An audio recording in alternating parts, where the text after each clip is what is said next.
दोस्तों आज एक खूबसूरत मंजर में दिखाने की कोशिश कर रहा हूं। इस खूबसूरत मंजर के साथ साथ एक बड़ी अहम बात आपको बतानी है, इसलिए आप इस वीडियो को मुकम्मल देखिएगा। मैं इस वक्त देवबंद के अंदर मौजूद हूं और ये देवबंद का कासमी कब्रिस्तान है। यहाँ पर बड़े बड़े अकाबिरीन आराम फरमा रहे हैं। उलमाए देवबंद के बड़े बड़े चराग यहाँ पर आराम फरमा रहे हैं और ये कासमी कब्रिस्तान है। सामाईन, देवबंदियों का ये वही कब्रिस्तान है जिसमें देवबंदी दीन के बानी कासिम नानोतवी की कब्र है और इस कब्रिस्तान में खुले आम हदीस व फ़िक़ा की खिलाफ वर्जी करके देवबंदी लोग बिदअत पर अमल करते हैं, जिसका खुलासा आज की इस वीडियो में करने वाला हूँ। साथ ही एक बड़ी अहम बात जो बताने की बात इस देवबंदी ने की है, उसमें कैसे झूठ बोलकर ये देवबंदी लोगों में अपने मौलवी की झूठी शान बयान करते हैं, इसका भी राज फाश किया जाएगा। तो चलें वीडियो शुरू करते हैं। बातिल का रद्द करेंगे, हम हैं बरेली वाले। वीडियो देखने से पहले सामाईन नाज़रीन मुलाहिज़ा फरमाएं देवबंदियों के घर की ये किताब जिसका नाम है फतावा दारुल उलूम देवबंद वक्फ, और इसकी जिल्द अव्वल के सफ़ा नंबर 372 पर देखें क्या लिखा हुआ है। लिखा है कि कब्रों पर अगरबत्ती जलाना या फूल डालना सुन्नत से साबित नहीं है, इसलिए बिदअत कहा जाएगा जो काबिल तर्क है। इस फतवे से सामाईन नाज़रीन मालूम ये हुआ कि जो काम सुन्नत से साबित न हो देवबंदियों के यहाँ उसे बिदअत कहा जाता है, जो काबिल तर्क भी है। इस बात को ज़हन नशीं रखें और अब मुलाहिज़ा फरमाएं इस किताब को जिसका नाम है फतावा कासमिया। ये भी देवबंदियों के घर की किताब है और इसकी जिल्द नंबर 10 है और इसके सफ़ा नंबर 149 पर देखें क्या लिखा हुआ है। जवाब में लिखा है कि हदीस पाक में कब्रों पर कतबा लगाने की ममानियत आई है। इसी तरह हज़रात फ़ुक़हा ने भी इसकी ममानियत नक़ल फरमाई है। पढ़ लिया और सुन लिया सामाईन आपने कि कब्रों पर कतबा लगाने की ममानियत कहाँ है। हदीस शरीफ में भी है और हज़रात फ़ुक़हाए किराम ने भी ममानियत फरमाई है। और इससे पहले वाले हवाला में सामाईन आप मुलाहिज़ा कर चुके हैं कि जो सुन्नत से साबित न हो वो बिदअत है। लिहाजा इन दोनों हवालों का हासिल ये हुआ कि कब्रों पर कतबा लगाना बिदअत है और इससे हदीस में भी मना किया गया है और फ़िक़ा में भी। बावजूद इसके सामाईन नाज़रीन ये देवबंदी वहाबी लोग जो हम सुन्नियों को कमाल बेगैरती से बिदअती कहते हैं, लेकिन ख़ुद यही देवबंदी वहाबी लोग देवबंद के कब्रिस्तान में अपने मौलवियों की कब्रों पर कतबा लगाकर कैसे हदीस व फ़िक़ा की खिलाफ वर्जी करके बिदअत का इर्तिकाब बिल एहतमाम व इल्तिज़ाम करते आ रहे हैं एक मुद्दत से, ये इस वीडियो में मुलाहिज़ा फरमाएं। सबसे पहली खबर है हजरत मौलाना मरगूब रहमान साहब मोहतमिम दारुल उलूम देवबंद 1982 से 2010 तक दारुल उलूम देवबंद के मोहतमिम रहे मौलाना मरगूब रहमान साहब बिजनौरी रहमतुल्लाह अलैह। और सामने आप देख सकते हैं ये शेखुल हिंद हजरत मौलाना महमूद हसन देवबंदी रहमतुल्लाह अलैह की खबर है, आप अपनी स्क्रीन पर देख रहे हैं। और इन्हीं के बराबर में इनके शागिर्द शेखुल इस्लाम हजरत मौलाना सैयद हुसैन अहमद मदनी रहमतुल्लाह अलैह की खबर है, जो के शेखुल हदीस थे दारुल उलूम देवबंद के और जमीयतुल उलमा हिंद के सदर भी थे। और इन्हीं के बराबर में हजरत मौलाना सैयद असअद मदनी रहमतुल्लाह अलैह की खबर आप अपनी स्क्रीन पर देख सकते हैं। यह भी जमीयतुल उलमा हिंद के सदर रहे और रुकन शुरा दारुल उलूम देवबंद भी रहे।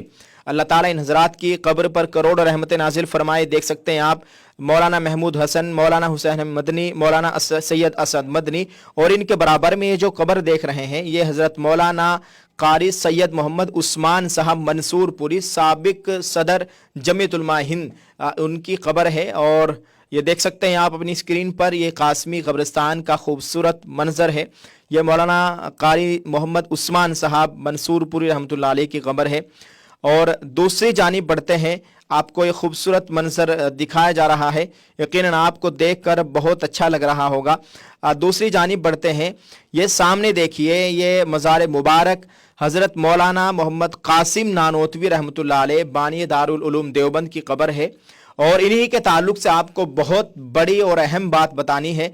इनके बराबर में हज़रत मौलाना मोहम्मद सालिम साहब कासमी साबिक मोहतमिम दारुल उलूम वक्फ देवबंद, और इनके बराबर में हज़रत मौलाना कारी मोहम्मद तैयब साहब साबिक मोहतमिम दारुल उलूम देवबंद, आप अपनी स्क्रीन पर देख सकते हैं माशाअल्लाह तबारकल्लाह। और इनके बराबर में हज़रत मौलाना मोहम्मद असलम साहब कासमी साबिक शेखुल हदीस व सदरुल मुदर्रिसीन दारुल उलूम देवबंद। तो देखा सामीन आपने इन देवबंदियों वहाबियों के कब्रिस्तान में कितनी सारी कब्रें हैं जिन पर नामों के कतबे लगे हुए हैं, जिनसे अभी आपने देवबंदियों के घर की किताब के हवाले से देखा और सुना और पढ़ा कि इसकी हदीस व फ़िक़ा में मुमानियत आई है, और ये अमल देवबंदियों के घर की किताब के हवाले से बिदअत करार पाता है।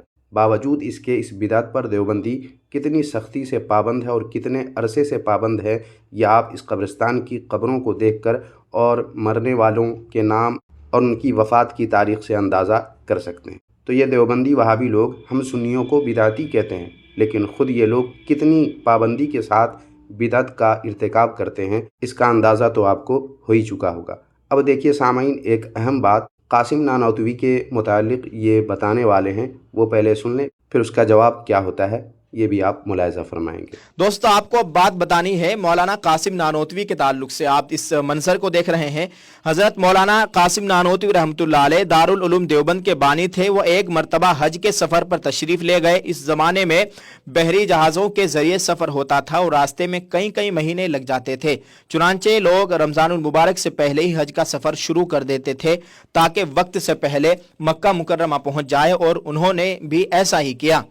जब दरमियान में रमज़ान शरीफ का महीना आया तो उनको पता चला कि मेरे ग्रुप में कोई भी हाफिज़ नहीं है, कोई भी कुरान मजीद का हाफिज़ नहीं है। बड़े बड़े आलिम तो थे, वो नमाज भी पढ़ा सकते थे, मगर उनमें हाफिज़ कोई नहीं था जो उन्हें तरावी में पूरा कुरान मजीद सुनाता।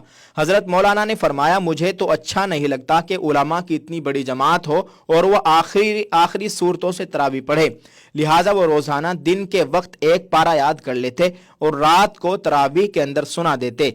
उधर रमज़ानुल मुबारक मुकम्मल हुआ और इधर इनके कुरान मजीद का हिफ्ज़ मुकम्मल हुआ। ये एक महीने में कुरान मजीद हिफ्ज़ करने की मिसाल बन गई। दोस्तों, ये खूबसूरत बात आपको बताई है मौलाना कासिम नानोतवी रहमतुल्लाह अलैह ने। सिर्फ और सिर्फ एक महीने में कुरान मजीद का हिफ्ज़ मुकम्मल किया था। हालांकि सामईन व नाज़रीन, ये सरासर झूठ है, और ये एक ऐसा झूठ है जिसे अक्सर देवबंदी वहाबी लोग बोलकर, बल्कि अपनी किताबों में लिखकर अपने देवबंदी दीन के कायम करने वाले कासिम नानोतवी की झूठी शान बयान करते रहते हैं। तो अब सवाल ये है कि अगर ये झूठ है तो फिर सच क्या है, और कासिम नानोतवी ने कितने सालों में हिफ्ज़ मुकम्मल किया था? तो इसका जवाब सामईन हमने अपनी इस वीडियो में आज से कई महीने पहले ही दे दिया है, और इसका लिंक मैंने इसी वीडियो के डिस्क्रिप्शन में दे दिया है। उस पर क्लिक करके आप इस वीडियो को देख सकते हैं और जान सकते हैं देवबंदियों का झूठ और असल बात क्या है, और कितने दिनों में कासिम नानोतवी ने हिफ्ज़ मुकम्मल किया था। वैसे तो सामईन व नाज़रीन, ये बातें इसी वीडियो में मैं बता देता, लेकिन चूँकि आज थोड़ी मसरूफ़ियत थी, इस वजह से मैंने इस वीडियो की निशानदेही कर दी है। आप इस वीडियो को ज़रूर देख लीजिएगा। तो बस आज की इस वीडियो में इतना ही। वीडियो अगर पसंद आई है तो लाइक करने के साथ साथ हाइप भी कर दें, और अपने दोस्त अहबाब में भी इस वीडियो को शेयर कर दें। और इस वीडियो के ताल्लुक़ से आप अगर कुछ कहना चाहें तो कमेंट बॉक्स में लिख सकते हैं। शुक्रिया, जज़ाकल्लाहु खैर।